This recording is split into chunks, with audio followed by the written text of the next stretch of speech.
Bum,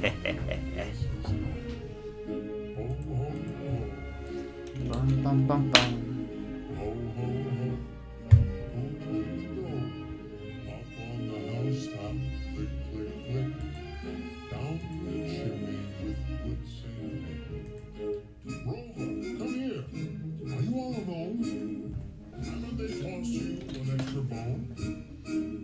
Here's one to gladden your honest jaws. Now I can thank you for Santa Claus. Ho ho ho, who wouldn't go? Ho ho ho, who wouldn't go?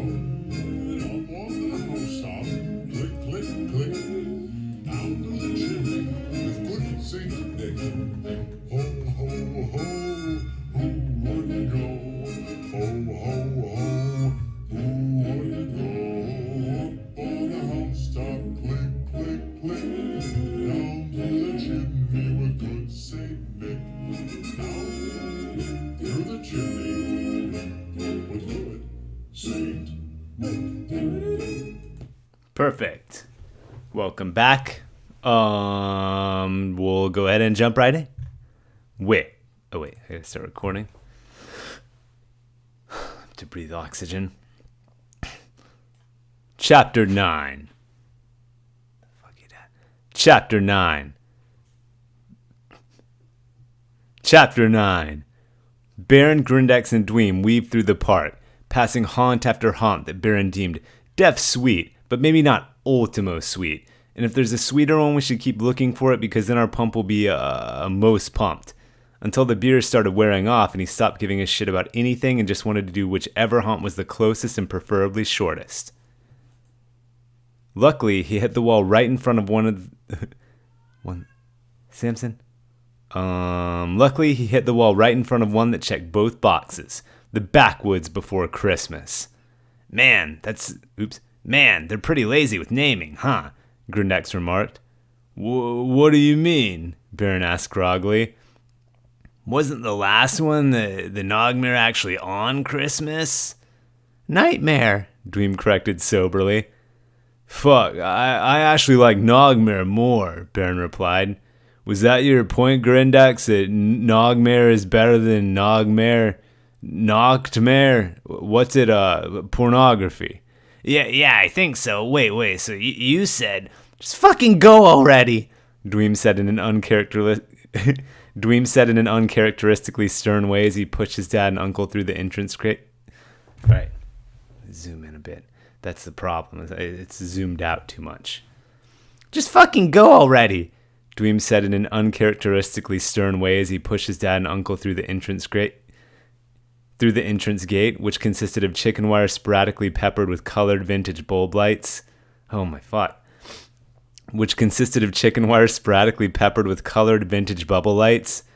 Past the fence sat a tiny trailer flanked by inflatable decorations of reindeer holding shotguns, Santas holding shotguns, and snowmen praying while also holding shotguns. Among them, a wiry redneck elf chilled in a folding chair on the lawn. Evening, boys, and welcome to this here spook house. They call me Daddy Cool. How y'all doing tonight? Brr, Baron belched. Ouch, Grindex burped. We're fine. They're just drunk, Dweem grumbled. Hey, it's the Italian voice. Hey, dang old something, man. Hey, it's past 5 somewhere, Daddy Cool said as he swigged from an appropriately colored silver and gold bullet beer can. Shit, it's past 5 here, ain't it? All dark and shit. Sure enough, Grindex replied. Sure enough, Grindex replied in his best redneck voice, which wasn't very good. You got any more of those little scoots? Last one, I'm afraid, Daddy Cool lied as he kicked an almost full box of beers behind him. Wait, what are those little scoots? Don't know what you're talking about, friendo. Now step right this way and enter if you dare. Fuck yeah, Baron said as he stumbled forward and into the trailer with Grindex. Dweem hesitated outside the door and looked back to Daddy Cool.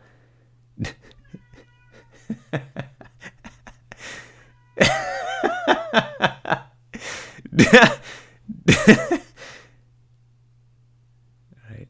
Think the cat's out of breath. Nope. Don't touch the monsters and they won't touch us, right? He asked. Shit. These monsters will touch any goddamn thing they want. You best hold your bosoms close, son, and keep those nips inverted.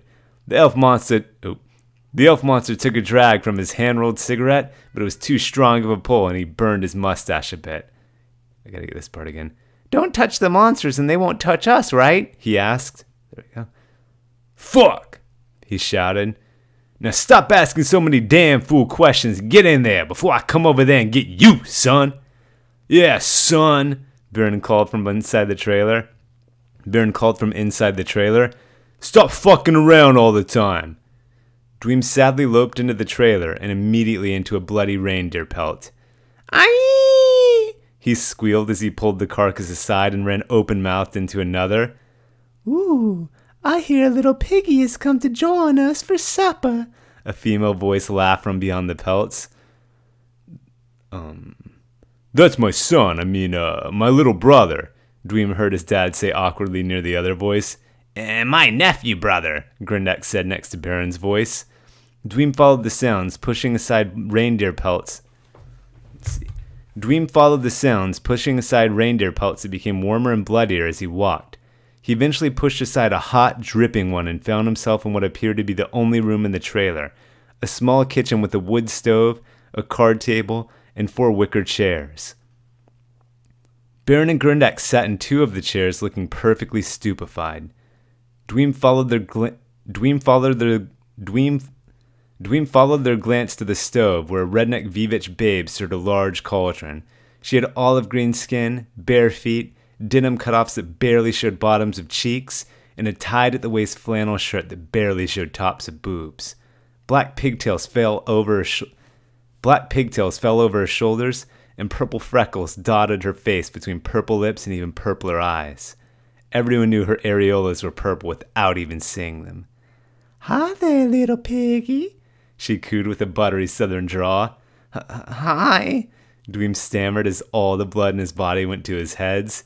Go have a seat with your brother and brother-uncle. I'll have these victuals fixed in no time. Dweem floated over to the table and parked it. Pops, what kind of haunted house is this? He whispered as he watched the Vivitch sensually stir whatever was in her cauldron. Fucking rad one, Baron and Grindex whispered back in unison. The Vivitch bent over to lift the cauldron, showing bonus tan-lined cheek. The card table made a knock-knock ping as Baron's, Grindex's, and Dweem's respective boners slammed into it. This pot is so heavy, the Vivitch cried. Which one of y'all strong boys will come help me? No one stood up, for obvious reasons. Well then, I suppose I'll just have to plate y'all right here. I'll plate y'all real nice now, don't you worry. The Vivitch poured the cauldron's contents into 3 bowls and sashayed back to the table. She leaned over to place them, which caused her boobs to sway back and forth like a hypnotist's pocket watch. The tabletop began to rumble. Bon appetit, she said with a mischievous grin as she turned her eyes to the bowls. The trio looked down. Each bowl contained reindeer eyes, ears, and intestines floating in a viscous slime stew. Baron said apprehensively as he picked up his spoon. My favorite. Me too. Grindex agreed less apprehensively because the spider monster in him was actually into gross shit. Dweem didn't say anything, but he continued to stare at the Vivitch's chest. His chair began to squeak ever so slightly. Baron closed his eyes and put the spoon in his mouth. Before he could swallow, the Vivitch screamed. Ugh! Fucking gross! You actually ate it? His eyes shot open. The Vivitch had backed up to the stove with a disgusted look plastered onto her otherwise perfect face. Y'all were just supposed to say, yuck or something and then leave. It's a haunted house, you idiots. What the fuck is your brother doing? Is he pinching tips? Baron and Grindex turned their tin eyes to Dweem. He had the frantic and guilty expression of someone who was definitely pinching his peen under the table. Before anyone could react/finish, the Vivitch pulled the radio from a compartment in the side of the stove, which the dudes could now see was made of plastic. Security, I need you here immediately, she called into the device. Put your ding-dongs away and book it, boys, Baron said as he grabbed Grindex and bailed through the nearest door, leaving Dweem behind. Pops, wait! Dweem shouted as he scrambled to leave a homemade Microsoft Paint business card on the table, just in case the Vivitch wanted to hit him up later. He ran after his dad and uncle and into an outdoor clearing. In front of all three of them stood a 7-foot-tall corn maze, which was actually made out of candy cane, so it was really a candy cane maze. Well, shit, Baron sighed. I thought this was gonna be a quick baby haunt, but instead it's a bullshit planet, just like everything else in life. Welcome to hell, Grindex said in an effort to be funny, but which only exacerbated the stress by reminding everyone that if there actually was an afterlife, it could be infinitely worse than what they were currently experiencing. Don't worry, we can just eat our way through it, Dweem chuckled as he took a bite into the nearest candy cane. He swallowed it and took another bite, but then instantly felt sick/full. He groaned, looking up pitifully and extending his arms for comfort. Help, Dad! I ate too much candy! Baron closed his eyes and rubbed his temples. Okay, I'm done with all of this, he growled as he kicked the fuck out of the candy canes in front of him, and then the ones behind that. Okay, I'm done with all of this, he growled as he kicked the fuck out of the candy canes in front of him, and the ones behind that, until he had an entirely clear path through the maze. What was at the end of it wasn't an exit, though, but another trailer. If the first trailer had been World 1-4, this one would have been 8-7. It was sextuple wide, had a full crawl space, and at least 2 window AC units. Dang, they must be rich. I mean, still poor, but rich poor, Grindex whispered in awe. As long as Santa's in there, I don't give a crap, Baron replied as he opened the door to the final boss chamber. Before them sat an obese dude in a red suit. Jackpot. Let me hit this line again. Let's see. Ooh, I hear a little piggy has come to join us for supper. A female voice laughed from beyond the pelts. Heh.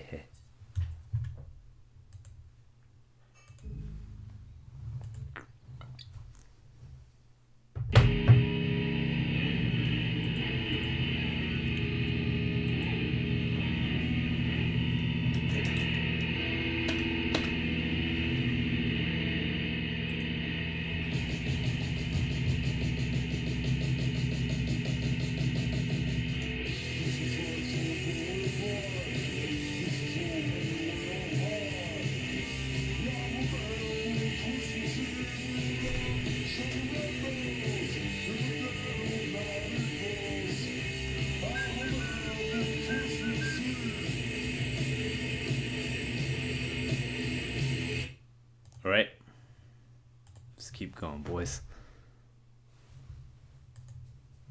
Chapter 10. How does this guy talk? Ho, ho, ho. Ho, ho, ho. It was like the fourth Santa they'd seen in an hour. Baron hoped this was the one they were looking for. Yo, Santa? He said apprehensively. Well, I suppose I'm like a Santa. Fuck, damn it. But allow me to introduce myself. Nah, forget it. Look at this. Ho, ho, ho. The Leica Santa rose from his shitty office chair that he had removed the arms from, because he swore they were why he had neuropathy in his fingers, but it was really just from his wildly uncontrolled diabetes. He stood at least 6'3" because he wasn't cool enough to be 6'4". His skin was dark and leathery, not from working in the sun, but from chilling on his front porch, where he called out to female passers-by and attempted to engage them in conversation long enough so they could be recorded on the security cam mounted above his door. He needed at least 5 minutes of footage in order to finish later. His jaundiced eyes peered below eyebrows frosted with dermatitis, and above a beard yellowed with brandy watermelon cigar tobacco. A pockmarked gut, the same color and texture of moldy cottage cheese, hung over his piss and stuff-stained Santa pants. Everything else was equally terrible. They call me D-Dog. Don't care. Because I'm always picking up the scraps. He extended a freezer-burned ham-hot can. Nah, man, Baron said matter-of-factly as he busted past B-Dog and toward the... As he busted... Oh, B-Dog. Or wait, was it B-Dog or D-Dog in Spooky Buddies? I think it was B-Dog, right? Was it B? Yeah, B-Dog. B-Dog enjoys hip-hop, bling, and rap. He wears a silver chain necklace with the letter B and usually ends his sentences with dog. His catchphrase is, I'm the ultimate P-U-P. Oh my fuck. The best at B-Dog. Where's that compilation? All right. Here we go. Where I go? Okay, yeah. Nah, man, Baron said matter-of-factly as he busted past D-Dog and toward the neon exit sign behind him. As he and Grindak stepped back outside, Baron turned to see Dweem still inside. He gripped the meaty hand. The hand gripped back. It began to glisten. Oh my fuck, I hate this kid so much, Baron grumbled. Dude, he's like 30 or something, Grindak's return grumbled. Baron and Grindax re-entered D-Dog's chamber just as he was about to do some gross shit to Dweem. They didn't have any proof, but the room definitely had that vibe. The air was heavy, petty, and slightly dewy. Yo, Dweem, drop that dude's gross hand at once, Baron yelled. Yeah, or D-Dog, you drop Dweem's hand at once, Grindax yelled. Technically, either approach would work, and did, because someone dropped someone's hand. Let's get the fart out of here, Baron said Let's get the fart out of here, Baron said gruffly in his best dad voice, before everyone in this room is on punishment. Grindak swallowed hard. Dweem waddled over to the exit door. No, D-Dog proclaimed. With a Frenchman's wave, the door slammed shut via fake Santa magic. Y'all can't take something from old D-Dog and expect to get the fart out of anywhere. That's not how this shit works. Not in the dirty Nerth. The dirty Nerth? Grindax questioned. Po motherfucked! D-Dog belched as he waddled over to the trio. Baron hated how much the waddle reminded him of Dweem's, and he made the mental note that if they ever made it home, Dweem was to immediately go on the slump-to-pump crash-and-burn diet. He grabbed his son by the queso Baja freeze-stained collar and opened the exit door, but it slammed shut again in his face. What did I just say? D-Dog snapped as he loomed over Baron and Grindax. His breath reeked of capers and sardines. His breath reeked of capers and sardines, and he was way too close for comfort, especially for dudes/monsters with social anxiety disorders. Dude, I don't know. I was just thinking about my own shit. My son is fat as fuck. Just open the door so we can bail. You're not Santa, so we've got no business with you. And I don't want to fight/kill you because your blood is probably dirty. I don't want to get any on us. Sorry, but I don't know how to say that nicer. That's not what I said. D-Dog wheezed as he leaned in even closer. That's not it at all. An earwax pebble fell out of his ear, and Baron watched it fall in slow motion to the ground. When he looked up, D-Dog was even closer. He could count his nose pores, but he didn't because it looked like some of them might be moving. What'd I just say? You tell me, and I'll open the door for you. You said, that you wish someone made sugar cookies with sour cotton candy pubes? Grindax guessed. What the fuck? D-Dog barked. Strike two, mother. Strike two. Oh, yeah, Dweem chimed. You called Uncle Grindax motherfucked. Ding, ding, ding. The Santa imposter smiled. The sores on his lips shimmered like oil slicks. We got ourselves a wiener. But I'm afraid you only half right. Y'all all motherfucked. The exit door reopened, but the dudes couldn't escape because a stream of elves, the The exit door reopened, but the dudes couldn't escape because a stream of elves poured into the room like soft-serve diarrhea. Wait, y'all all? Baron asked. You all, motherfuck? Did you mean y'all are? Silence, fuckworm! A tiny elf with circular glasses spat. Baron looked at the surrounding horde. There were at least 24 of them. They brandished giant sharpened candy canes in each hand, had tiny sharpened candy canes tucked behind their ears, and the jingle bells on their hats/shoes were fully polished and not fucking around. The elves turned their eyes to D-Dog and awaited his command to turn the trio into charcuterie. Baron turned his eyes to D-Dog too, but his focus was diverted to the quaking Santa gut that peeked out from beneath his filthy suit. D-Dog chuckled. My belly hangs out like a dog. While Baron grappled with whether he meant his belly hangs out, i.e. chills like a dog, or if he meant it hangs out, like physically descends, which didn't really make sense or have anything to do with the dog, the elves took it as their cue and attacked. Before Baron could play a single defense note, the elves were upon him. Fortunately, their candy canes were so blunt that they immediately shattered against his rip. It still kind of hurt, though, so Baron whirlwinded Grindex to knock all of the elves back. What the fart is your problem? He demanded. Yo, you don't get to ask us that, the bespectacled elf responded. This is Christmas Kingdom, and we're elves. That means we're the good guys, and you're the bad guys. Baron grunted. He made a decent point. But then a little elf with pursed lips stuck him in the thigh with a candy cane while making eye contact, so Baron snatched it and kebabbed the fuck out of the baby in front of everyone. The elves all fell back and instantly began sobbing, kicking their little legs in the air and spreading their cheeks in a sign of submission. Ugh, gross, Baron belched. Everyone chill. Stop crying and close your cheeks. What's wrong with you?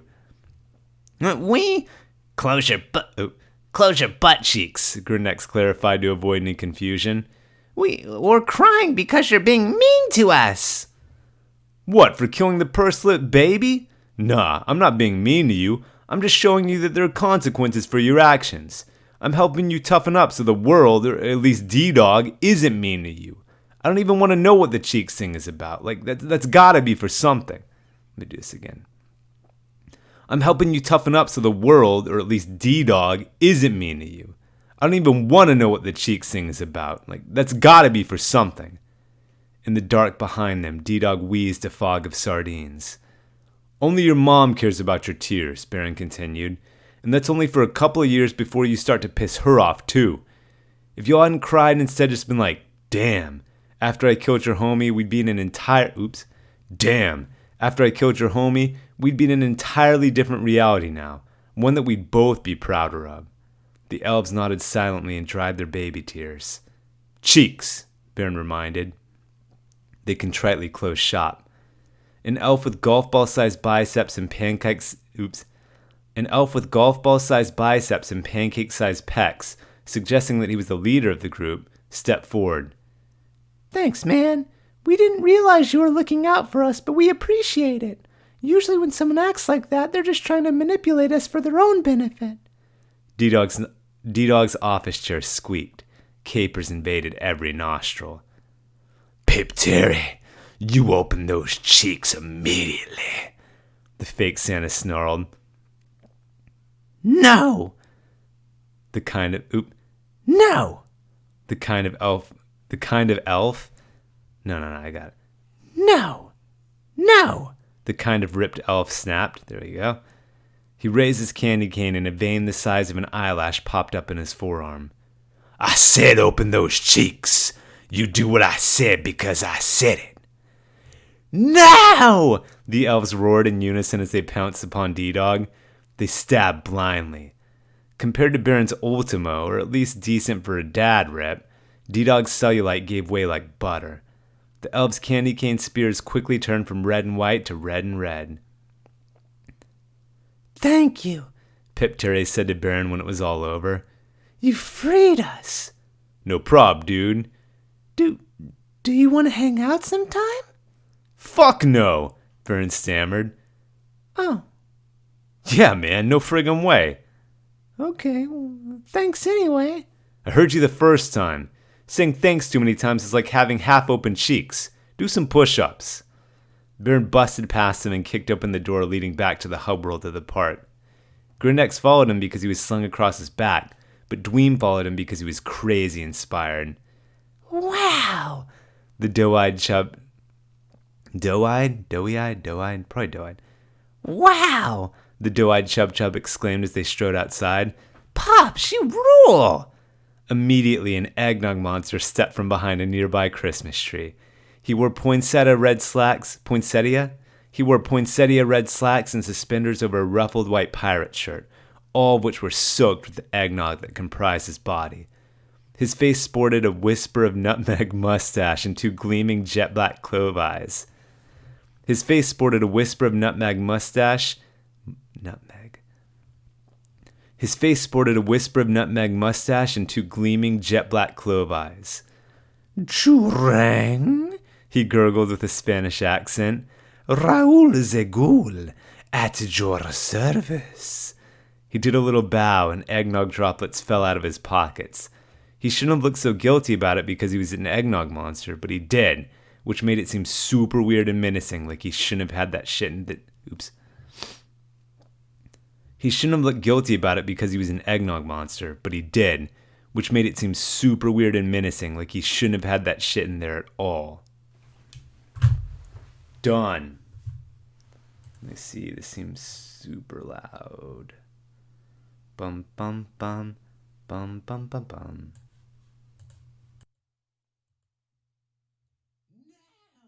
The elves roared and it's good enough.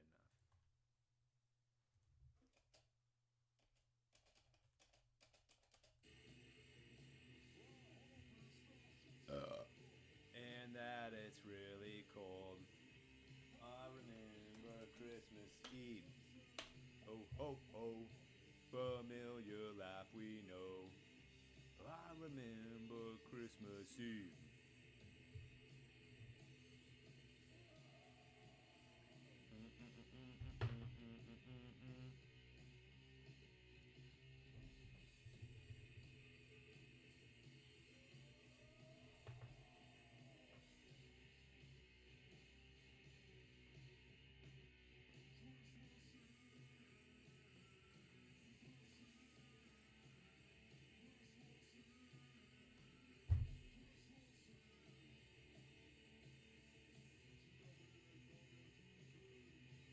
Everyone can hardly wait.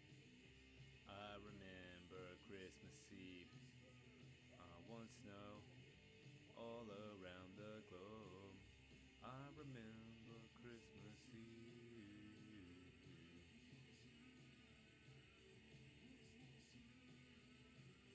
Christmas Eve. All right. Chapter 11. Hey. What's going on, boys? Oh. Chapter 11. Man, I'm glad I got that. Chapter 11. That's cool. Oops. Chapter 11. At our service, eh? Baron asked Raoul the Ghoul. Yes, Jor. How do you say? Becky Carl? Fuck Becky. Take us to Santa. The real one, not a bullshit one. Ah, but that is no easy task. Of course it's not. Why would anything be straightforward here, especially with a fucking... What are you anyway? How do you say? Monstro ponche de huevo? Eggnog monster, Grindex said. Yes. Jor Gotara, he knows many things. He's muy urban. Yeah, we're all urban, Grindex replied. We live in a super shitty neighborhood where none of the convenience stores are part of a chain, and for some reason they all sell cheesesteaks. Whoo! Y comico! The eggnog monster gurgled in delight. He glided over to Grindex and leaned in and whispered with breath that surprisingly smelled more like rotten meat than eggnog. Tell me, amigo O, ¿quieres gazpacho? I don't like this, Grindex said worriedly.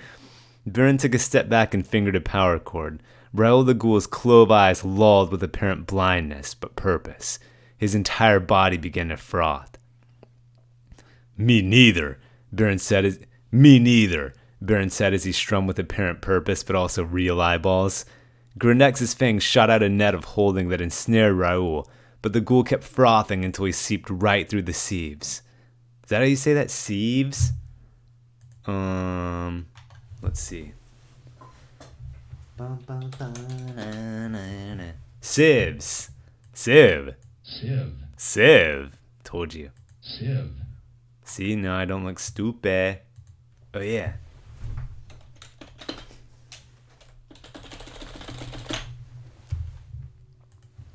All right, back to it.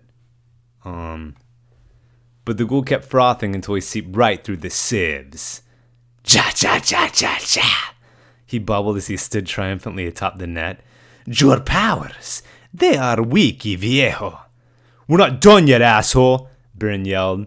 He wielded the thrash metal cover of the Heat Miser theme song, which launched 8 tiny microwave lightning bolts from Grenex's eyes. The bolts looked innocuous, but when they landed on the net of holding, the bolts looked innocuous, but when they landed on the net of holding, which was a mix of stainless steel and microwave unsafe ceramic, it exploded in a fireworks show of silver sparks and gold auroras. Aye! It burns the seasons! The eggnog monster shrieked as he curdled into putrid flan. Wow! Baron cheered while watching his foe liquefy before him. What a rush! We haven't 2P wrecked anyone like that in forever. You alright, Grindex? Fuck yeah, man. I feel amazing. That old boy was like, ¿Quieres gazpacho? And we were like, ¿Quieres we fucking kill you instead? Yeah, what a total asshole. What'd you think, Dweem? Pumped to see your not-so-old pops in action? Dweem was silent because he wasn't there. Son, what the shit? Baron yelled. Still, there was silence. A still silence. Dude, do the thing, Grenex suggested. Oh yeah! Baron furrowed his brow and deepened his voice to maximum dad bass level. You have until the count of 3. 1, 2... Yo, Pops! Dweem called from above. He was ascending a hill in a roller coaster car shaped like a sleigh. Sorry, he shouted / apologized. But when that eggnog monster jumped out from behind the tree, I got scared and ran. And then I saw this roller coaster, so I... His voice was cut off as his sleigh car crested the hill and plummeted downward. Dweem squealed in girlish, Christmassy delight as he went along his merry way. Man, I want to be pissed, but that actually does look pretty awesome, Baron muttered. I could def use a roller coaster break after the Santa with a yellow flaky dermatitis and eggnog monster with rotten meat breath, Grenex agreed. The unnecessarily specific reminders made Baron's stomach turn. Me too. I'm just so tired of all these 13 creeps of Christmas. Oh yeah, that's a reference. Me too. I'm just so tired of all these 13 creeps of Christmas. Let's take a break from weirdos for a minute. Oh shit. Welcome to Fuckmasters of the North Pole! A crinkly-haired elf monster with an asymmetrical face and uniform buttons buttoned in the incorrect hole shrieked as Baron and Grenex entered the roller coaster loading platform. Ugh, can't do that in one breath. How does this old boy talk, by the way? Welcome to Fuckmasters of the North Pole! A crinkly-haired elf monster with an asymmetrical face and uniform buttons buttoned in the incorrect hole shrieked as Baron and Grenex entered the roller coaster loading platform. Pleasure to meet you, friendos! My name is Pugnacious Everglades! Just want to do that again. Baron reeled with the realization that he wouldn't be getting a break from weirdos anytime soon. The only thing keeping him at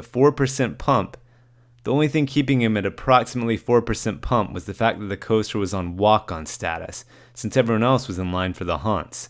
This made sense because haunts were only open for a short time during the year, while the coasters were open all the time. Some significant others failed to understand this, which resulted in more than 1,000 breaks up. Some significant others failed to understand this, which resulted in more than 1,000 breakups every October. Hi, fucknacious Everglades, Baron sighed as he climbed in the coaster car shaped like a sleigh. Shorter or smaller rider always gets in first, Pugnacious spat. A stream of drool flew onto Baron's shirt, but since something seemed kind of extra fucked up about the elf, he let it go. Baron placed Grindex in the left seat and then crashed into the right. He gently closed the lap bar on both of them before preparing to check out from reality for the 30 seconds he imagined the coaster would last. Whew. The elf monster grabbed each lap bar, raised it, and slammed it back into Baron's crotch and Grindex's output jack/pink thing sheath. As each dude began to vom in pain, the elf turned to a tinted booth, gave a gnarled thumbs up, and shrieked, "All clear!"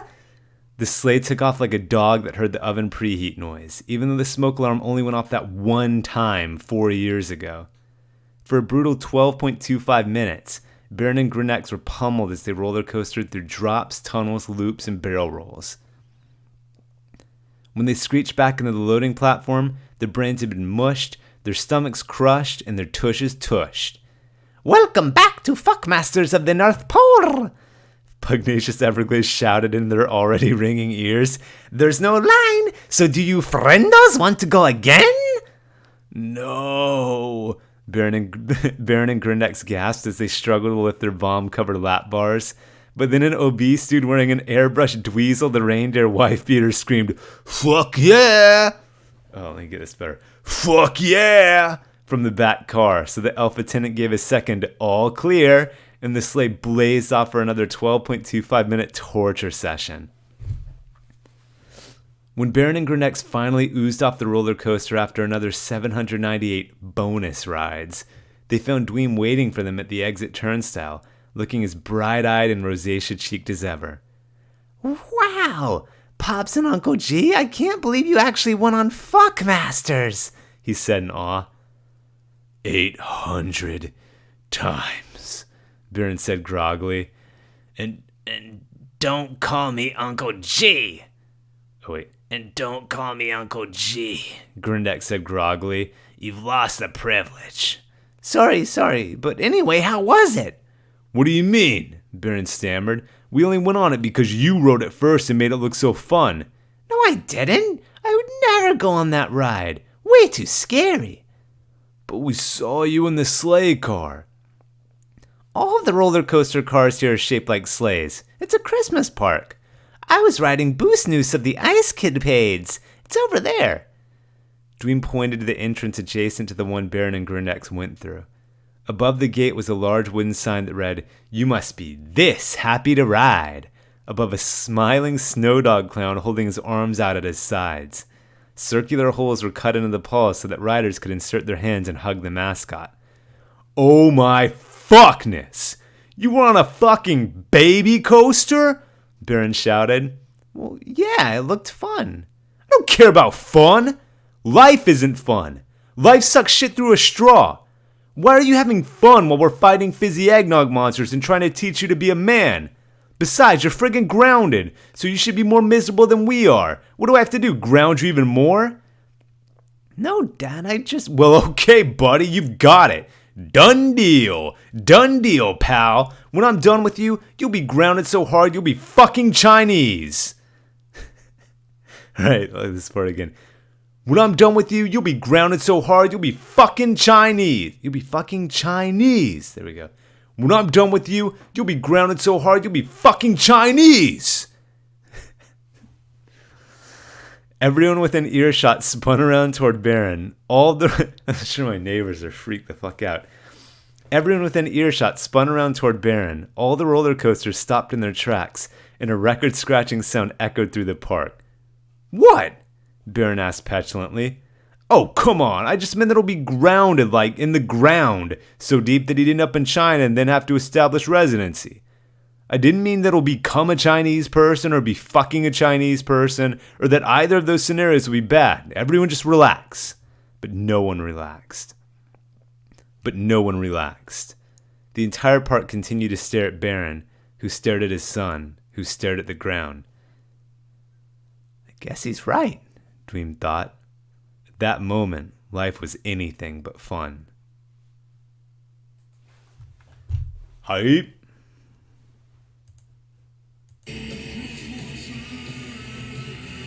Ba-bam-bam.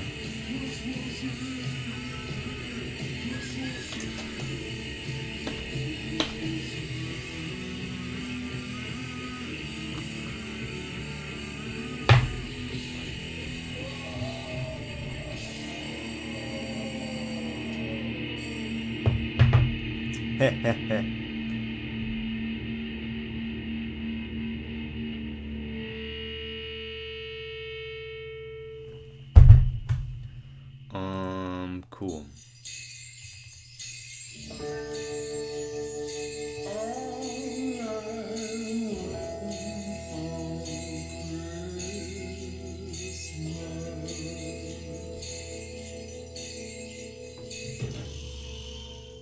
It's another night.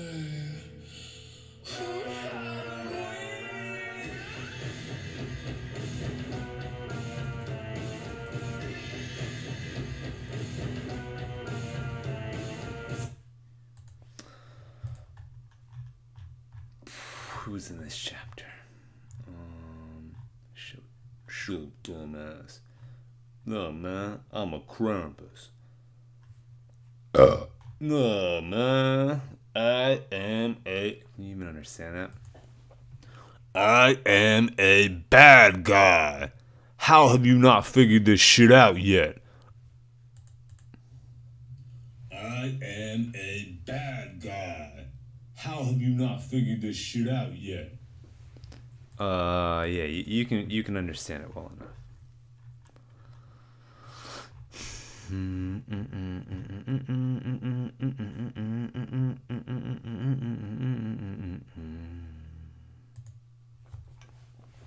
Chapter 12. Eventually, a grandma said that a restaurant in the park was being chintzy with the ice in her iced tea. And since no one under 80 knew what chintzy meant and thus assumed the worst/most racist connotation, everyone turned their collective scrutiny to her and left Baron and Dweem alone. The iced tea incident did nothing to distract Baron, however, who continued to silently stare at his son, who continued to silently stare at the ground. Grindex used the opportunity to take a quick nap. After he awoke feeling refreshed/bored, he suggested that the three dudes find another haunted house to hit up.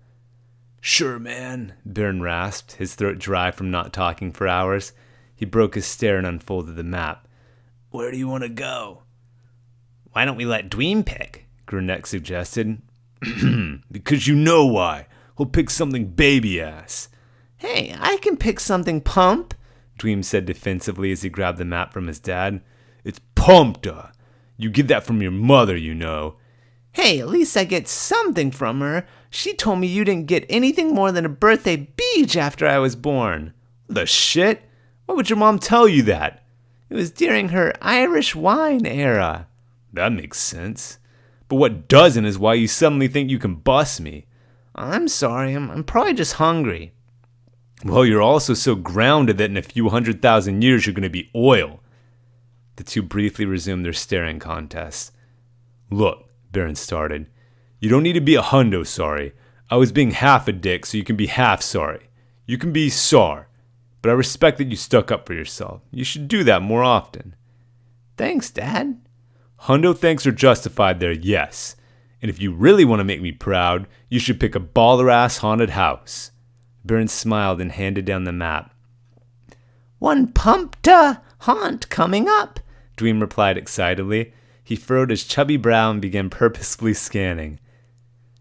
Thanks to you most of all, Grindex, since this shit was your idea, Grindex grumbled to himself. How about this one? Dweem exclaimed after not enough time for a thorough analysis. Silent Night, Sideburn Mountain Night. Of course you'd pick the licensed one, Baron said while shaking his head. Trust me, Pops, it's going to be pumped with an ED. Gotta hand it to you, Dweem, Baron said. This is definitely pumped with an erectile dysfunction. The trio stood in front of a dark ride that would have been considered ratty, even for the most mischievous. The trio stood in front of a dark ride that would have been considered ratty even for the most mischievous of traveling carnivals. A group of rats is called a mischief. Its cave-shaped facade... Hold on, the cat food is dropping. Give it a second. Yeah, cool. Its cave-shaped facade was sun-faded to the point that you could barely make out the mural of Draculas, gorillas, and big-breasted damsels with wonky eyes and 5 heads, and its sideburn-esque foliage was composed of insulation bats that hung loosely under the weight of decades of chewed gum. "Looks plenty scary to me," Dweem argued. "What do you think, Uncle Grindax?" "It does have kind of a shitty straight-to-video movie with potential vibe," Grindex conceded. "Plus, we may actually get stabbed in there, so that's exciting." "And there's a Santa icon over this place, Pop, so maybe the real one is inside." "Yeah, a crackhead Santa," Baron grumbled. "Or D-Dog's sister, Sea-Cat, the crackhead cat," Grindex choked. "All right, I'm on board." Baron laughed since enough time had gone by for everyone to forget that D-Dog was terrible and not actually a dog. "All right, I'm on board." They walked up to the entrance, hopped into one of the automated rail cars, and busted through 2 wooden swinging doors painted like green castle doors.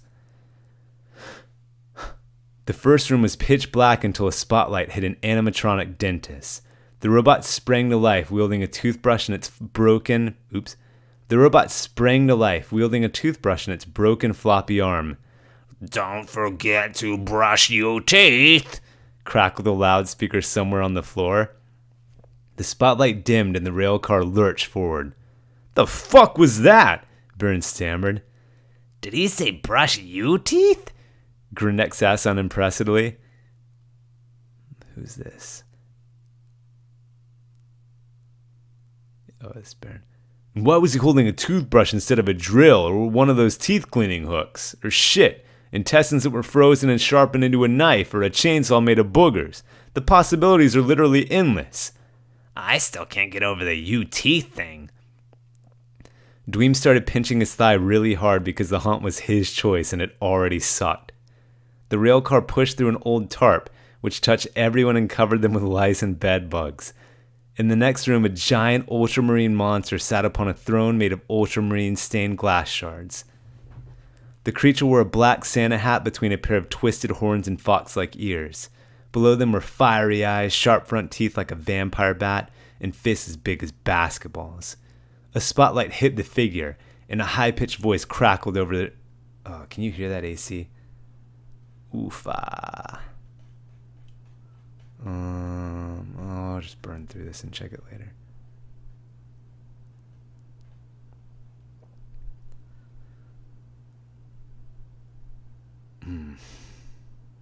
All right. Hold up.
Still recording?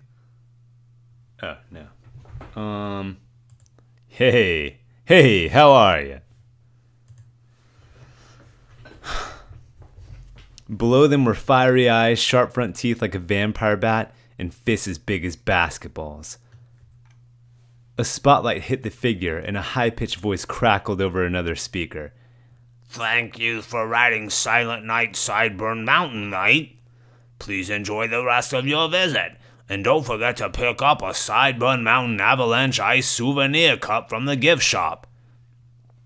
Wow, now it's like the same voice. This is my high voice. It's as high as I can go. Thank you for riding Silent Night Sideburn Mountain Night. Please enjoy the rest of your visit, and don't forget to pick up a Sideburn Mountain Avalanche Ice souvenir cup from the gift shop. Wow, now this is more like it, Grindex shouted. What a sweet prop. No shit, Baron agreed. The audio was lame, and there's no way a monster that cool would use such a high-pitched voice, but that just makes it even sweeter in comparison. I wonder if it was supposed to move. Let's check it out, and if it's not secured to anything, maybe steal it. Dweem released his pinch and sighed in relief. The trio hopped out of the rail car and approached the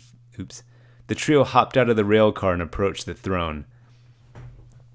As soon as they got within punching distance, the monster's right arm flashed to life and into Baron's chest, sending him and Grindex flying backward into Dweem's fortunately cushiony bosom.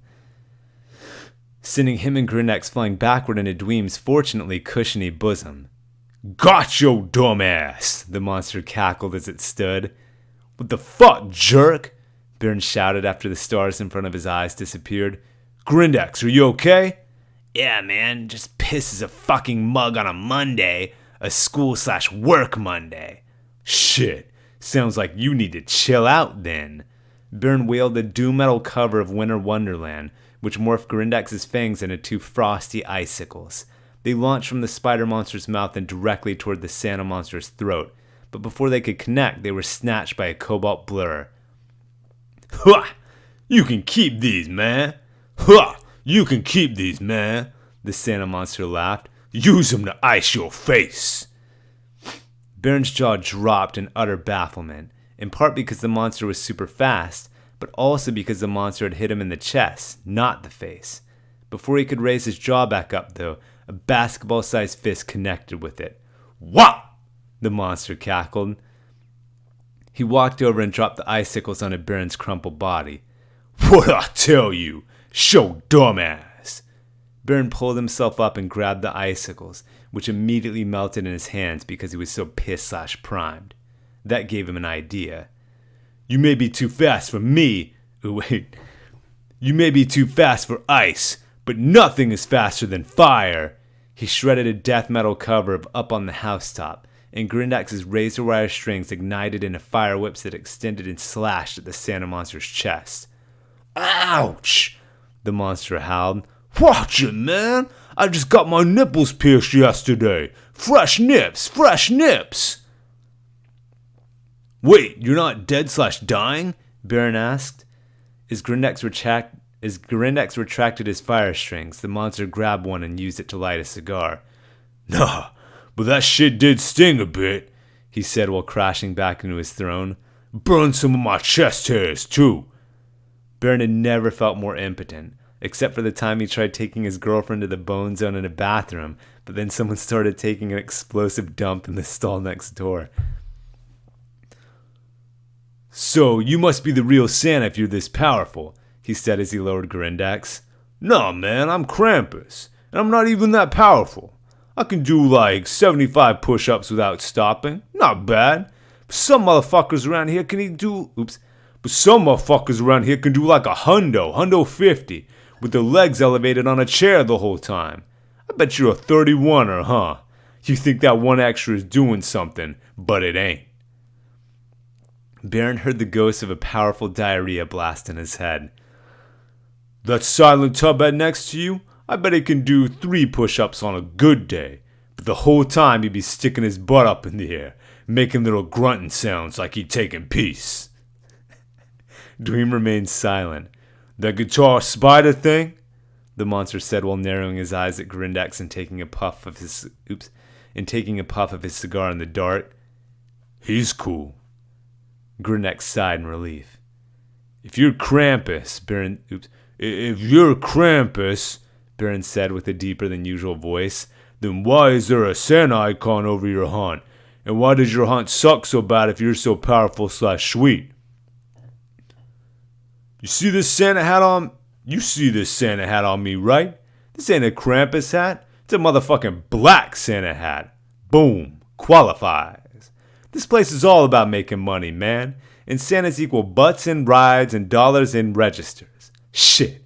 They could put a Santa hat on a urinal, and y'all dumbasses would kiss the piss right off it and buy a souvenir spoon to remember the experience. No, we wouldn't, Baron argued. No, we wouldn't, Baron argued. Krampus furrowed his eyebrows and turned his head like a disbelieving mom who was just told that the pizza delivery total was $122.50. Okay, Baron admitted. Maybe Dweem would. But to be fair, he collects spoons. And that still doesn't explain why your haunt sucks so bad. Where's the screaming gorilla from the mural? And where's the Sideburn Mountain tie-in? Oh, wait, here we go. Let me get this part again. Let's look quiet. Krampus furrowed his eyebrows and turned his head like a disbelieving mom who was just told that the pizza delivery was $122.50. Looks the same. I am a bad guy, Krampus said while clapping along with each word. How have you not figured this shit out yet? A bad guy isn't gonna make a haunt super rad for y'all. He's gonna make it suck ping pong. Don't get me wrong now. I got plenty of cool shit. I got dozens of cigars exactly like this one, but I'm not gonna offer one to you. There's a whole room filled with state-of-the-art props right behind me. We're talking augmented reality hologram monsters straight from the Orient, and animatronics that get in your bloodstream and scare you from the inside out. I even got scented fog. You know what a 1950s asylum smells like? It smells exactly like a cloud of 1950s asylum fog. You know what a 1970s asylum smells like? It's way the fuck different than a 1950s asylum, but exactly the fuck like some 1970s asylum fog.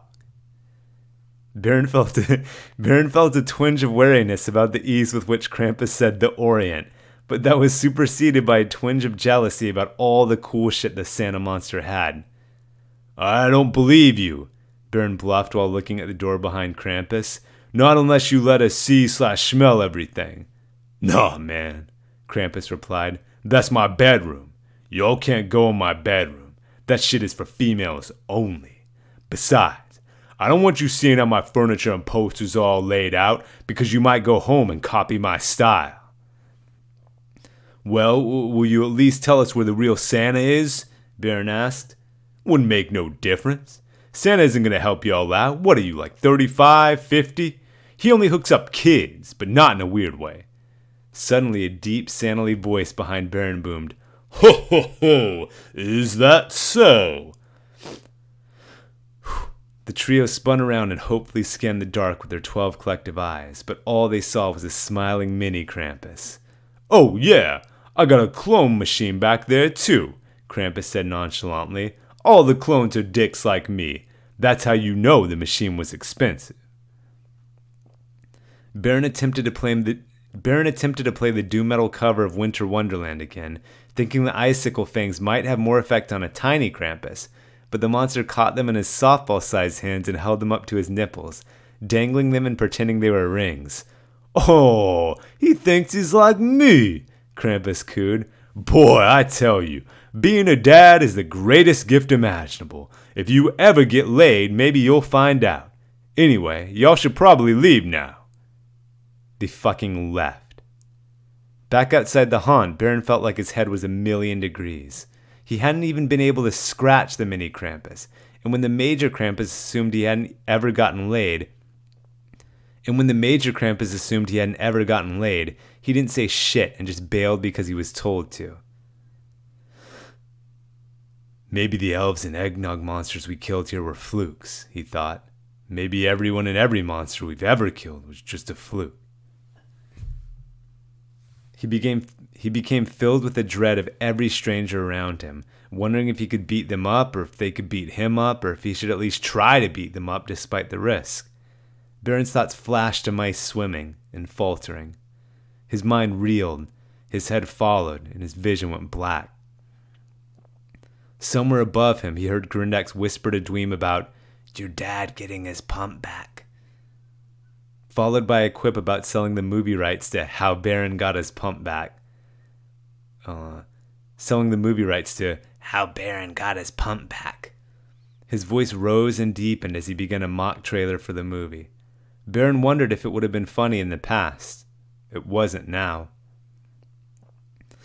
Baron wondered if it would have been funny in the past. It wasn't now. He felt a shock of pain in his stomach, and then everything became quiet. How else can I say? It wasn't now. It wasn't now.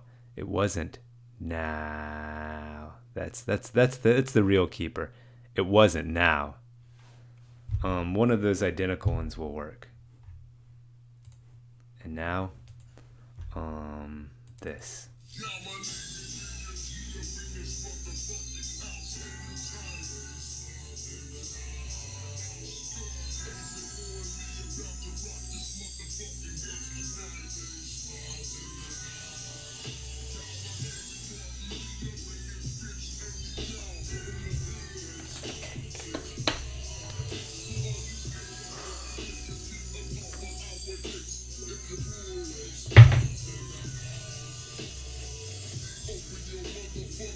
Come on.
This is Tales from It.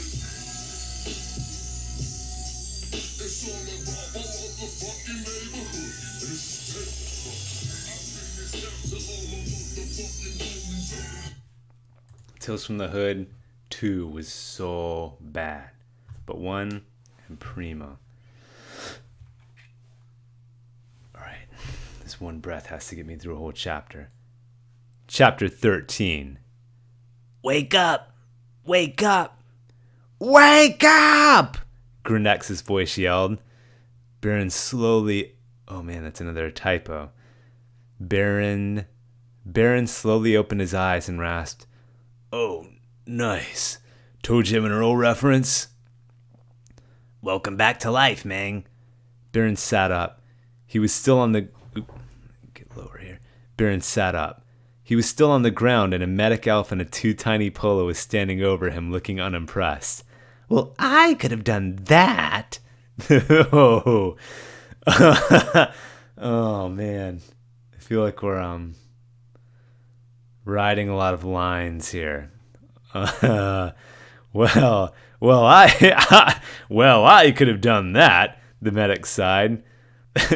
But you didn't, Grindex said. You just kept trying to kiss him. It's called CPR, not kissing. Then why was your friggin' tongue out? Yeah, and why were you pitching tents and pinching tips? Dweem added. Nothing, the elf shouted before booking it. Baron was awake as fart now. He jumped to his feet, feeling well rested and repumped. Sorry for my baby nap, boys, he apologized. It's all good, man, Grindex replied. While you were out, I figured it out. What, the fucking movie thing? Oh, damn, you heard that? Well, yeah, but no. I figured out where Santa is. In the ice tower? Nah, man, that's too obvious. The real Santa's gotta be the last place you'd expect him, because otherwise everyone would be hitting him up for wishes all the fuck time. Exactly, like we are. So where is he? Where's the last place you'd expect him? I don't know, dude, just friggin' tell me. My patient/pumper shot after passing out for some hopefully psychological, possibly physical reason, and now my mouth tastes like fucking marshmallows after you said that elf medic was trying to kiss me. But I definitely haven't eaten marshmallows recently, so I'm trying not to think about it, but he got the tip in. He said it was a medical test. I'm sorry, but Dweem was the one who actually signed the release. The tip of his tongue? Yes. Dude, where the fart is Santa? I'm up to like 3 dire as fuck wishes now. Come on, guess. You're shitting me, right? Baron asked as he, Grindex, and Dweem approached the school. A December to remember, because it's going to be on the test, was written in chalk above the entrance. Where's the one place you never see Santa nowadays? A public school, Grindex yelled. Because it's a fucking school! They're the least pumped places in the world. Look, it's not even something spooky like a December to dismember because you're going to be possessed, or even just like fucking zombie high or a ghoul school. But it is a school during Christmas break, Grindex pressed. That means it'll at least be dead. Or undead, a voice cackled from inside. Alright, now I'm kind of pumped, Baron admitted. The trio walked up to the entrance where a plump middle-aged lady in a bloody teacher costume parted the curtain and let them inside. As soon as they entered, a principal monster leapt onto a desk and shrieked, "You're tardy! You're going to get a fucking detention!" The threat echoed through a scratchy PA that coursed through the entire haunt, which was gymongous compared to the other haunts they had been through so far. There were no ceilings, and Baron could see the black walls zigzag for what looked like miles. The promise of a lengthier haunt, coupled with the haunt actors cursing. Oh, that's another typo. Hey, Clay, that's a typo. Possessive actors when it should just be plural. The promise of a lengthier haunt, coupled with the haunt actors cursing. Well, maybe it should be possessive. Yeah, because it's just the one. And you're drunk. Coupled with the haunt actors cursing when everyone knows that's against the rules, sent Baron's imagination racing and his pump skyrocketing. The dudes turned the corner into a hallway filled with rusted/slimy lockers, screaming eyeball clocks, and janitors wheeling mop buckets filled with guts. They proceeded into a cafeteria filled with legit school cafeteria tables, not props. Do this again. They proceeded into a cafeteria filled with legit school cafeteria tables, not props, and vintage real Ghostbusters and Mighty Max lunchboxes. High school-aged monsters of various breeds, shapes, and coolnesses dined on rectangular pizza while sipping OG, scary blackberry Kool-Aid with full fucking sugar and dye the color of a blacklight. Not the scary berry variety that replaced it likely because of one crabby mom. P.S. Fuck that. That's so lame again this year with the fucking scary berry. I hate it. It's blue. As Baron passed through another hallway, he couldn't help but feel that something was familiar. The trio walked by a classroom where a fish monster teacher yelled at a vape wolf, telling him to wipe the eraser shavings off his desk even though he had only erased 2 math problems and planned on doing it anyway. In the back of the room, a vampire with pink bangs in the shape of upside-down crosses awkwardly attempted to hit on a goth babe who struggled to revive a dead frog and who was definitely at least 18 years old. Dad, doesn't that look like Mom? I don't see it, Baron interrupted/lied. But the whole haunt was giving him intense Truman Show/Ed TV vibes, neither of which he had particularly liked nor seen since he saw them in theater, but both of which he thought about almost every week for some reason. To alleviate his discomfort, he powered through the rest of the rooms until he got to one with a big glowing exit sign above it. The room was decorated like a science lab, and in the center of it sat a female monster of color, pre-stim major who'd been through a lot in life but still somehow managed to stay focused. She toiled over various lab instruments while muttering excitedly to herself. On her head was a Santa hat with built-in blast goggles. Dweem pushed past his dad and uncle to approach her, but Baron caught him by the collar and said, "Forget it, man. There's no way she can be the real Santa." The lights of the haunt blasted on and an army of security monsters rushed in. "Excuse you?" they demanded in pissed harmony. "Did you say she couldn't be the real Santa?" "Yeah, because how dare you?" "I just mean because she..." "How absolutely dare you, sir?" "She can't be the real Santa because she's too busy doing real shit," Baron quickly fired off. "I mean, look at her. She still hasn't even noticed we're in here." The girl continued muttering something about how her research will save her precious... The girl continued muttering something about how her research will save her precious Billy Kitty Handsome Boy. See? She's curing... See? She's curing cat diseases or something. And we're just over here screaming and farting at each other like assholes. The security monsters looked down contritely and tried to hold their farts in so they wouldn't punctuate Baron's point. But then one realized that Baron still said the phrase, "she couldn't." So that was enough for the guards to grab, twist, and throw the dudes out the exit door by their arm hairs/guitar strings. As the door to the haunt closed in Baron's face, he took a final look at Student Santa and realized he would never know or do half the stuff she was already knowing and doing. He turned around to find Dweem pensively nursing his twisted arm hairs. "At least there's hope for my son," Baron thought. "Maybe he can accomplish everything I didn't." Dweem stuck his hands under his armpits, began flapping his arms like a bird, and made stupid little quack sounds while spinning around and looking to his dad and uncle for approval. That's right. Dweem can't even make toast without crying, Baron remembered. So, I failed at life twice. He grimaced and walked away, taking Grindax with him. "Pops, Uncle G, wait! Look it!" Dweem called. He stuck his hands into his armpits deeper and flapped harder, thinking it would make his dance funnier, but all it did was push his boobs together and give him cleavage. He looked up again, but his dad was gone, replaced instead by a very approving rag doll.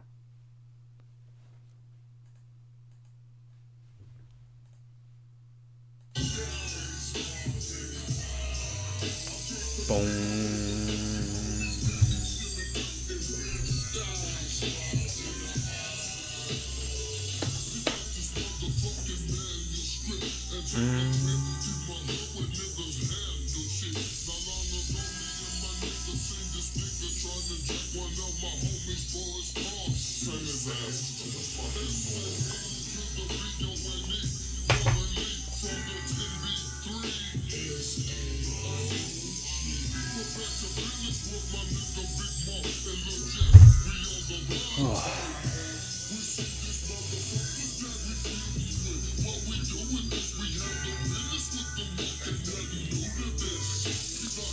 Let's see.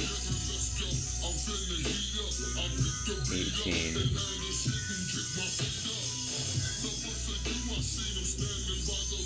Boom. Boom.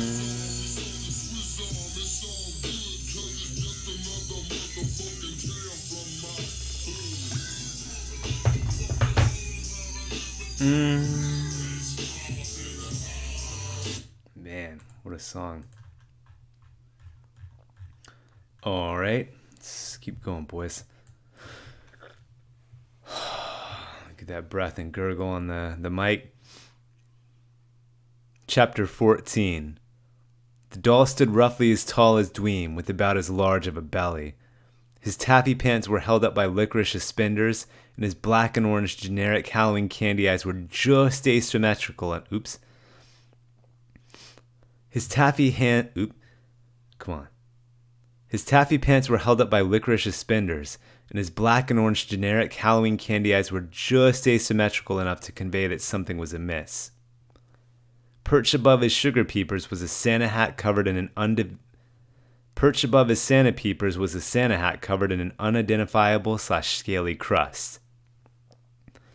"Why, hello there, young man," the doll said in a high/warbly tone. "My name is Renato Cheech. Your mommy told me to come pick you up. She's hurt real bad. Come with me, and I'll take you to the hospital to see her." Mommy Skins? Dweem shouted in a panic. Yes, that's her. Mommy Skins was in a car accident wherever she lives. But she said she loves you and wants to see you right away. Come back to my house and we'll go post-toasty. That's French for very fast. Okay, let me just get my dad and uncle first. But there's no time for that, Renato Cheech gasped. You must come with me at once. Wait a minute, Dweem said cautiously.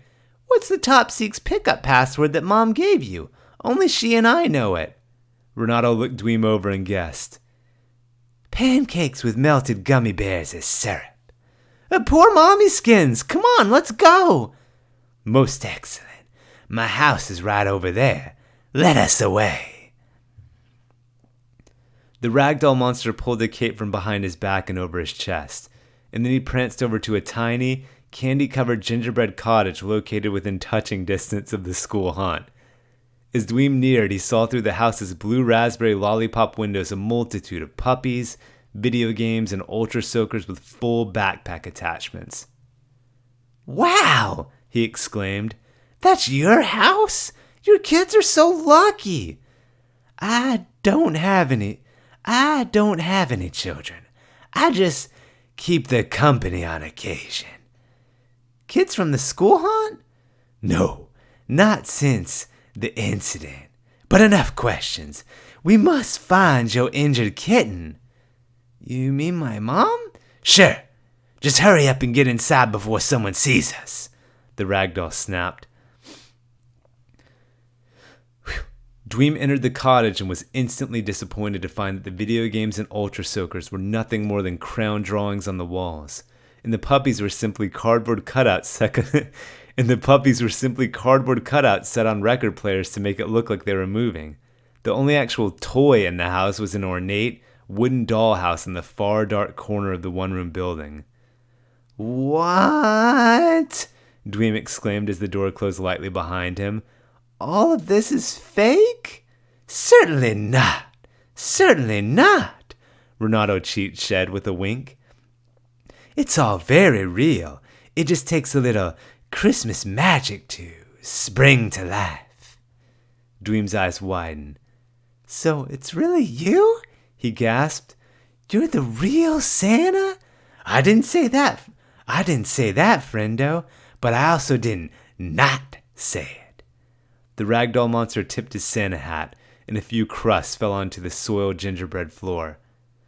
Well, if you aren't the real Santa, then how would you be able to use Christmas magic? Christmas magic, not Christmas magic, Renato said insidiously. Christmas magic, not Christmas magic, Renato said insidiously. Lowercase m. There's a big difference, but here, allow me to show you. He plucked the orange candy from his eye socket. Another immediately grew in its place. Eat this, my chubby cherub, and before you can name all of Santa's reindeer, you'll be in a fantastical world of sugar plums, gumdrops, and mommy skins. This guy's gross. Dweem unwrapped the candy slowly. He stared down at the sallow sphere, and two of his chocolate-coated brain cells rubbed together long enough to make a spark. Wait, don't you mean your reindeer? What are you talking about? You said Santa's reindeer.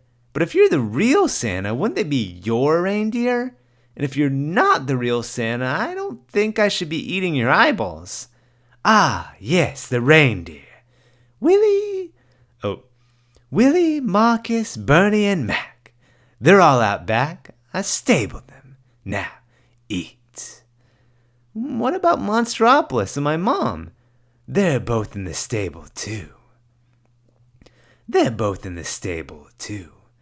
Oh, okay, Dweem replied contentedly.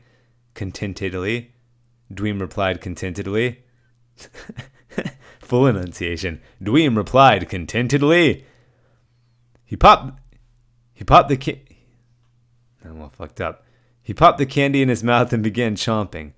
To his delight, the puppies, video games, and Ultra Soakers suddenly did seem a lot realer, but then they became distorted like comics on stretched-out silly putty. "What's happening?" Dweem struggled as the ragdoll monster's face similarly morphed and grew larger and nearer.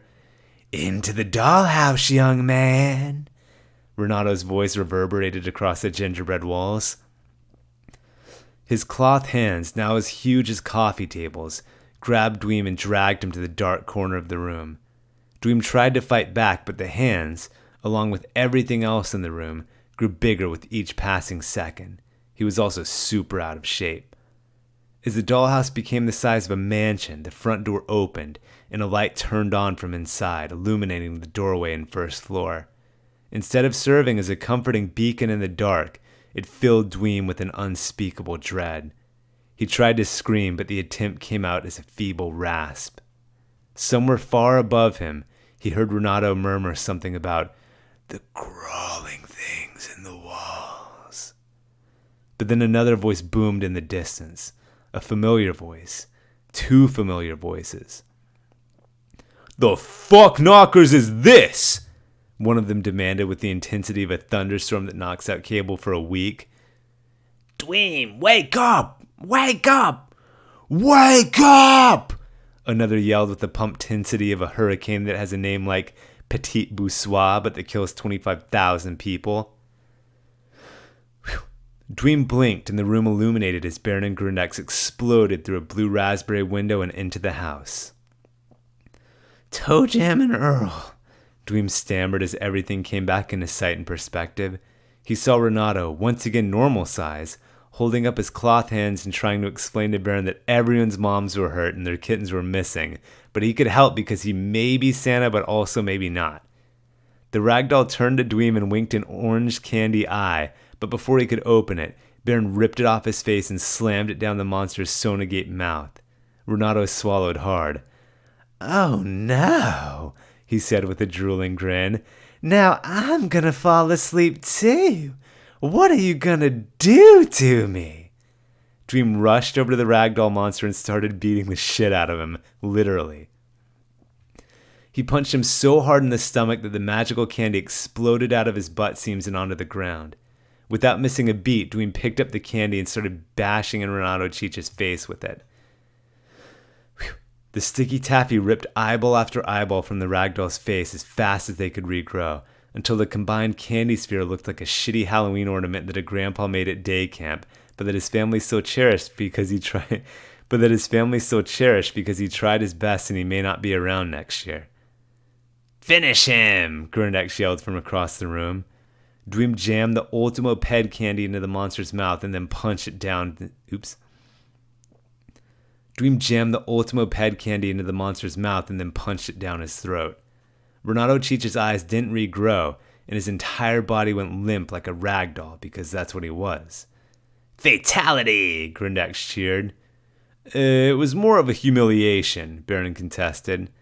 "Let's agree on a babality, because we totally killed that baby." "Well, if it were a babality, he would have actually... if it were a babality, he actually would have turned into a... "Dad, Uncle Grindax!" Dweem interrupted as he waddled over and gave them a hug. "What did I tell you about talking to strangers?" Baron snapped before pushing his son away. "I warned you, remember? That fucking taffy dude in the bushes? But of course, here we are again. Here we are fucking again." "Uncle G?" Dweem tried with his arms still outstretched. "You def fucked up this time, Dweem," Grindex agreed. "And don't call me Uncle G. And you're mega lucky we got here when we did." Let me do that again. "And you're mega lucky we got here when we did. You should have seen the bizarre shit that doll was pulling out of that dollhouse. I mean, I'm glad you didn't, so I guess you shouldn't have seen it." "Nor will you," Baron said while lighting the wooden dollhouse on fire. He then dug a hole in the ground next to it, and a bunch of fireproof termites immediately came marching in. As the trio turned and walked out of the burning cottage, Dweem noticed one of the termites look over at Renato's corpse and gasp, "Ooh, is he asleep? What do you think we should do to him?" He squished him too, just to be safe.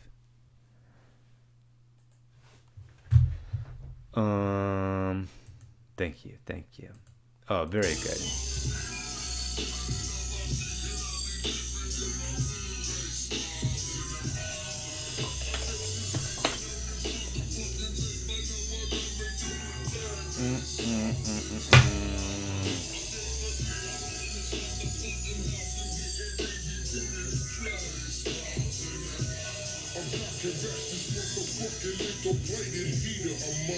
Bong.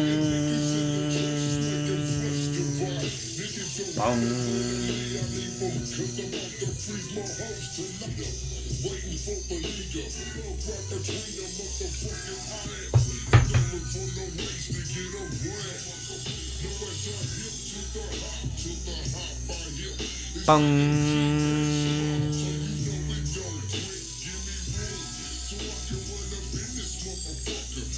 Ugh.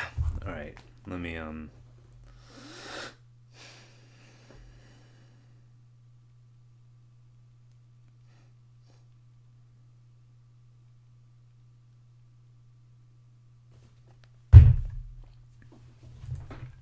Chapter 15. So, Pops, where did you and Uncle Grindex go when I was being kidnapped/drugged? Dweem asked more nonchalantly than he should have. Well, Baron replied while attaching a dog leash to his son's belt loops. A little closer here. After the whole where's the last place Santa would be theory bombed with the school, I figured we should hit up the first place Santa would be, at least before he has to deliver presents on Christmas Eve. We were headed there until you decided it would be more fun to eat pet eyeball candy. Where's the first place Santa would be? The worst place on earth this time of year. Baron yanked the leash and Dweem lumbered after his dad and uncle. After getting Dweem's leash caught in bushes and tangled around light poles for a few miles, the trio found themselves standing in front... there's another typo. Found themselves stranding. Thank you. After getting Dweem's leash caught in bushes and tangled around light poles for a few miles, the trio found themselves standing in front of a personality-less one-story limestone building. The Mall of the Danged flickered in fluorescent above the entrance. Next to the entrance, an obese security elf king-chilled in a folding chair. Baron waited for him to acknowledge them, but he was too busy sharding and crushing candies. Right.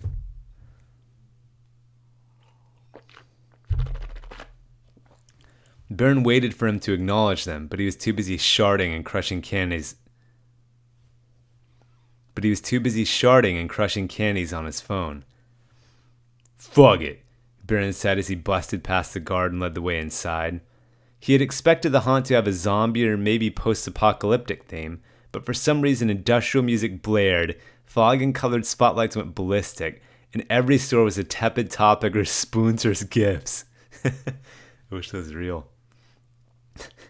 What the shit? Baron exclaimed. Why would a mall haunt be rave-themed? Hey, at least it isn't scary, Dweem said with a sigh of relief. Yeah, thank fuck this haunted house isn't scary, Baron said sarcastically. Grindex, can you believe this guy? Unbelievable, Grindex responded. But even though the haunt wasn't scary, it was plenty brutal. As the trio passed the first storefront, a group of disaffected teens busted out into the hall. One of them, wearing massively oversized jeans, loudly whispered to another, Ew, look at his little paunch. Baron and Dweem both attempted to sneak stretch their shirts out a bit. Oh my god. The other teen who... Alright, let me do this part again. The other teen. Oh my god. The other teen, who wore ridiculously undersized jeans, whispered at a volume that might as well have been a scream. Oh my god. The other teen, who wore ridiculously undersized jeans, whispered at a volume that might as well have been a scream. He thought stretching his shirt would help, but now he just has a wrinkly paunch. Yeah, I didn't think it was possible, but he somehow looks even sloppier, the first teen said. And what's with that shitty haircut?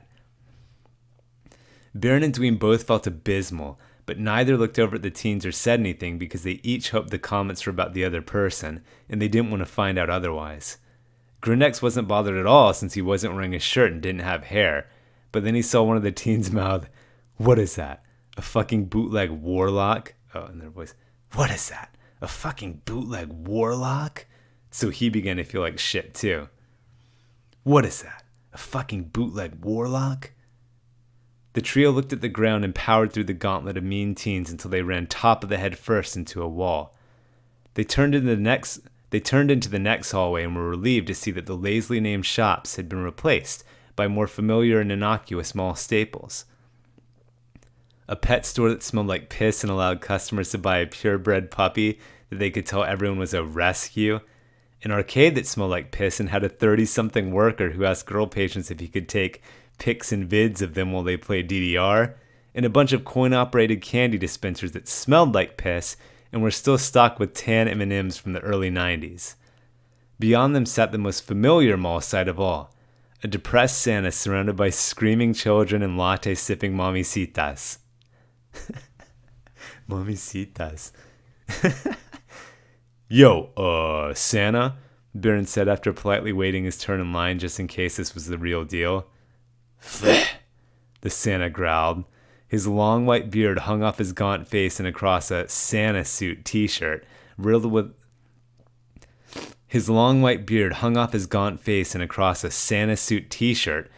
with holes from cigarette ash. Below that, he wore sweatpants that would have been more aptly called urine pants.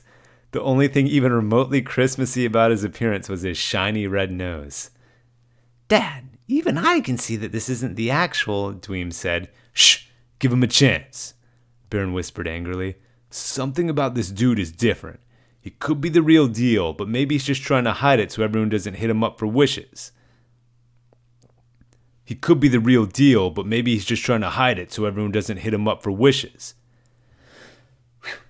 He turned back to the possibly a Santa and said, "Your secret is safe with us." "It is," the Santa slurred. He narrowed his eyes and asked, "How did you find out?" "See?" Baron excitedly whispered to Dweem. "I just had a hunch," he continued to Santa. "Now, about my Christmas wish. Keep your panties on, marshals. First, we gotta take us a picture." The Santa took a flask out from his pants, wiped the piss that was dripping from it onto the side of his chair, and took a swig of straight peppermint schnapps. "Look this way. You there, Butterball, you wanna shit on my lap?" "Shit on your lap?" Dweem yelled in shock. "Not shit, you idiot! It's shit!" The Santa patted his lap. "Shit on me like... Shit on me like all the children do." "I, don't need to go right now." "I think you should do it, dude." "Oh, wait, I think you should do it," Grindex said. "Shit on that dude." He's obviously been shit on enough already," Baron said sternly while palm-muting his buddy and pinching his son's shoulder. "But the dude's got the magic, so keep it the fuck together." He turned back to Santa and said through gritted teeth, "Let's take that picture." Alright, just take a gander at that pretty little Latin number over there and smile. Should be easy, long as you ain't no homo," Santa belched as he pointed to an elf babe with a camera. Baron started to seriously doubt his theory that this was the real Santa after all, but he looked at the elf and ordered Dweem and Grindex to do the same. The camera bulb flashed and Santa quickly took a swig of schnapps and shouted, "Next!" Blonde twins with bowl cuts toddled onto the dais, but Baron waved them off. He figured he had about 10 seconds before their mother called the police for savagely assaulting her precious babies, so he needed to be quick. "Santa, we gotta get our wishes before we can bail. We know it's you, remember? The secret?" "Oh, yes, the secret. How'd you say you winkle that one out again? Not that it matters much now." "I don't know," Baron said. "Something about you just resonated with me," Baron said. I need to delete that shit. Too many Baron saids, boys. "Oh, You don't want anything about me resonating with you, son, Santa warned. But that's why you're sticking around, isn't it? Because you're ready? It's no shtick. And yeah, I'm totally ready. For my Christmas wish, I want... No, not the wish, you black bastard! Santa snarled. The secret! Baron was now fully confused and fully certain this wasn't the real Santa, but the former got the better of him. The fart are you even talking about? He asked. If the secret isn't that you're the real Santa, what is it? This entire mall, the alcoholic fake Santa whispered through peppermint schnapps breath, is filled with gas. Alright. Is filled with gas. Baron nervously looked over to the elf babes. Yes. Get one last look at heaven, muscles, because we've got about 5 minutes before we all go to hell. I don't follow. Oh, you'll follow, boy. The gas will lead us there. Alky Santa sleepily pointed behind his throne, where a gas-powered generator was pumping the entire place full of carbon monoxide. He winked a milky eye at Baron and held out his flask. We're going down with the ship, matey. It's a pleasure to have you aboard. Ooh-wee, I bet that was good. It's a pleasure to have you aboard. Oh my goodness. Perfection. Perfection of minimal standards. AKA hype.